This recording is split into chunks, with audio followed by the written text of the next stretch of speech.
Alright guys, TacticalRab back again today. Hope you're all doing well and enjoying your day so far, and it's been a while since we've had a truly dramatic day on the timeline in the Call of Duty scene, but that certainly was the case yesterday. Pros coming at each other's necks, accusations flying left, right and centre, and gentlemen's agreements being broken in the grand finals of tournaments. Very much intrigued to your thoughts in the comment section below. If you enjoyed the video, hitting the like button. It's the best thing you can do to help this channel reach more people. Please consider subscribing as well if you have not yet already. Just wanted to dive straight into things, to be honest, because there is a lot of ground to cover today. There was this tournament then that went down last night. $110,000 Black Friday search and save, whatever it's going to be called, S&D Invitational Tourney. The idea was that you've got one female creator, one current CDL pro, and a Call of Duty creator, or you can have one female creator and two COD creators. Now, of course, like, the idea of what's a creator, what's a CDL pro, that's very much up in the air for a lot of people. Like, it's been a big question mark the last several weeks. Okay, are you just going to stack your team full of, like, Warzone pros that basically were COD pros, like, 2 years ago or whatever, that basically still can compete at that level if they wanted to?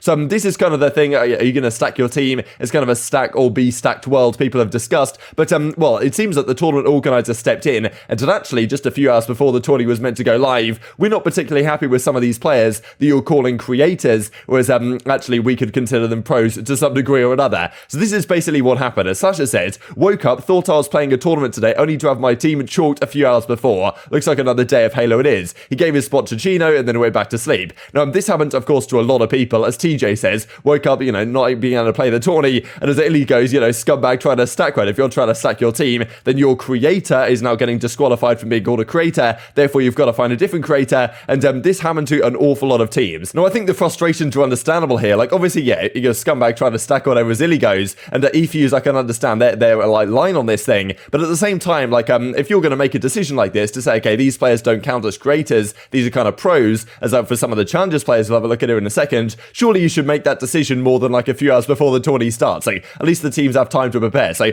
I can understand the frustrations here. And well, this also was going on as well. So we had this from, well, Sean J, who I believe was meant to be playing as the female creator with Censor's team. And then, well, anyway, Doug ended up dropping her from the team, as she describes right here. Picked me up, then dropped me hours later after saying we were locked in. He then had to replace his female because she was blacklisted for whatever reason. And now he lost his content creator because aBeZy came in and said, Scummer, who I think was meant to be playing with Censor, because aBeZy couldn't play with the creator he wanted to play with because they were considered a pro, therefore he like nicked Censor's pro and nicked Censor's creator basically. It was honestly chaos. Like, people were just nicking like players from other teams. I'm sure there was absolute madness going on in the DMs, to be honest, and Georgia ends up finding herself dropped by Censors. There was a bit of drama about this, to be honest, because there was she brings the receipts, right, you're a no-brainer, let's get this money, and then well, the day later is like, yeah, I'm sorry, we had to switch the roster up because Scummer needed a different third. Like, I feel bad. If there's anything I could do, please let me know. Of course, you could, well, say, fancy maybe not dropping me in the first place, right? But anyway, that was just a tidbit of the drama, to be honest, that we're going to see on the timeline for the day. This is what first comes out then from Blast. $16,000 each on the line. Like, this is a massive tourney. 110 grand. It's absurd. Let's play Russian roulette with content creators and female creators. Some of these people haven't even sniffed Vanguard, he says. So this is the initial thing from Blast. We got this as well from aBeZy. So this is he since deleted this one, so this is why I chucked it in the Discord so I can actually have the receipts forever. aBeZy and Standy and these guys are prime culprits for deleting tweets and stuff like this. Got scumbagged last minute by the organizer, so now I need a content creator for this, with Cellium, of course, who's the female player. Like, she was involved in that drama on that Black Ops 4 channel a few months ago. You guys might remember that one. But that's the thing, like, it's kind of funny in a way. There's 110 grand on the line that this organizer is putting up, but all of a sudden, like, all the pros and the amateurs are like coming hard on the organizer, which makes sense. But like a few years ago, like back in the day, if a tournament was $1,000, pros would be like, damn, that's a lot of money. And now they're just playing for 110k on a whim, and maybe not appreciating in a way that the good position that they have. But at the same time, I can understand the frustrations with all this. And of course, that's by no means where this ends. So this is what happens between Doug and aBeZy. So aBeZy is getting my teammate to sketch on me. So I believe Scumman, or however exactly you pronounce it, was meant to team with Doug, and then aBeZy said, look, I need a new content creator because my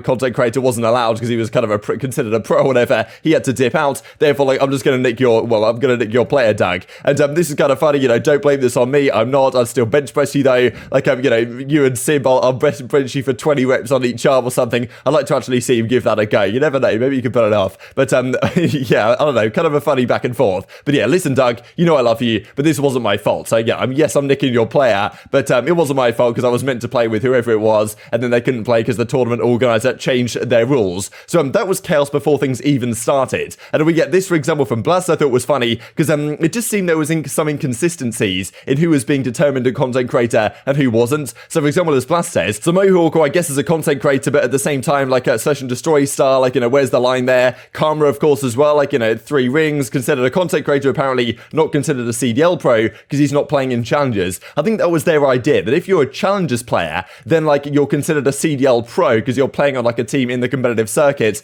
therefore you're not allowed to be on a team with an actual CDL pro. I think that was their idea, and as Doug kind of describes, like, that's kind of screwing over some of these challengers guys that are trying their best. We're not actually making any money here. It forces the poor challenger player to get shafted, which I think is fair enough on this issue, quite frankly. But it's kind of a stack or be stacked world right now, and apparently if you do stack, then sometimes it's going to screw you over, as it seems to be in this case right here. We also got this, right? I mean, there was some talk between Tupac Thuglord, of course, the Search and Destroy analyst for Atlanta FaZe, between Alicat, and he was meant to be playing on this team, and then he was getting particularly frustrated with it, and there was some implication that he was really frustrated with, the female players, and how, as he describes, the e-girls in this tweet right here, that are getting a spot over people like him that I guess are getting, well, screwed out of a spot because they're considered on a pro level or whatever. And he goes on and reply and kind of clarifies the situation. But I mean, that was once again just a piece of the drama of the day, because we get this from Simp. I gotta think I made a good decision not playing this tourney. Also from Methods, right, he comes out and says, these tournament organizers either get attacked by allowing stack teams or not allowing them. There's no winning there. But they can't just change the rules around after they posted them. I had to drop 2 people after they gave me the okay to play with them. Like, that's the thing. If they've had the okay to play with these guys for an entire week, now you're going to change the rules, I can understand where the frustrations are going to come through. Now, this also happened during the tournament, which is just remarkable. Like, I couldn't believe this was the case, to be honest. There was some clips that came out of this guy called Flanked, who I think has been around quite a while, of like, okay, so maybe some suspect kills. There's always suspect kills that happen. But, he pre-aims this, and then the guy comes around the corner, or the girl comes around the corner, and he wins the gunfight. But it's like, that's probably not enough to say this guy's cheating 100% guaranteed, right? But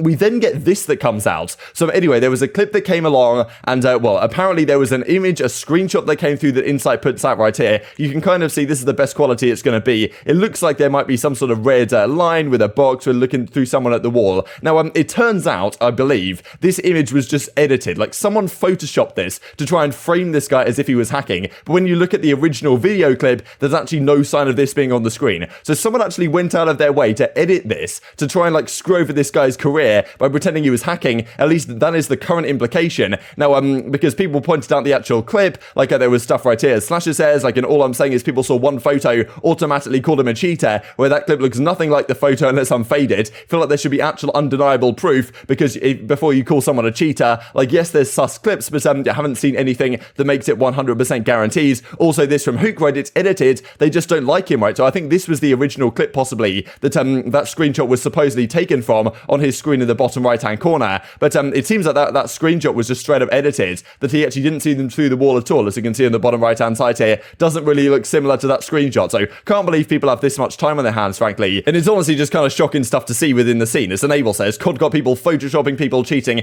People are actually different in this scene. It truly is incredible. Now, of course, as Kenny says, I'm about to play that guy. Is he hacking or not? Turns out I don't believe that was the case. Kenny and Co move on in the tourney. They play up against aBeZy, Scumman, and Celly in the grand finals. Tommy, Armin, and Brittany. There was also some talk about this. Like, should Tommy and Armin be allowed on the same team? Like, all this chaos going on in the scene right now. I wish we could just have normal tournaments, to be honest, between the pro teams, but apparently that's not going to be the case. Now, we go into the grand finals. This is the grand finals. aBeZy, Scumman, and Celly versus Kenny, Equip, and Anarchy, or, Abby Anarchy, who's the female player on this team. And, well, anyway, this drama starts to kick off here, frankly, because aBeZy and Co were using the gentleman's agreements or the tournaments. They weren't using any of the damage magazines or any of this type of stuff, but Equip wasn't particularly happy to do that. As he says right here, I agree, but why am I expected to play with GAs when he hasn't the whole tournament? It's not built into the rule set that you play with the gentleman's agreements. Therefore, Equip was like, I'm not going to use it when there's $110,000 on the line. I'm just going to use whatever is actually allowed within the rule set and use all this broken stuff. Not going to put myself at a disadvantage, he says right here. And also went on to say, like, aBeZy unfollowed me because we didn't want to do no GAs when we played with no GAs the entire tourney. So it seems like Equip was like, look, I'm not putting myself at a disadvantage. The rules say that no gentleman's agreements are a thing. We're not going to follow the GAs. We're just going to use what we want. And then they came up against aBeZy in the grand finals. aBeZy and Co were using them the entire tourney. They were using the gentleman's agreements. Therefore, like, well, aBeZy wasn't particularly happy. They decided not to use it. But anyway, they decided, okay, yeah, we are using the damage mags anyway. We're just going to play this tourney out as it is, with the rules set as it is, and break all the gentleman's agreements that are currently in the game. And Kenny and Co end up winning the entire thing. So funny how it works. But both teams either play GAs all tourney or no GAs all tourney. Like, that's kind of the thing, I suppose. If you're using no gentleman's agreements or the entire tournament, then, you know, you're not going to use them for the finals, I suppose, right? You're not going to bring them in.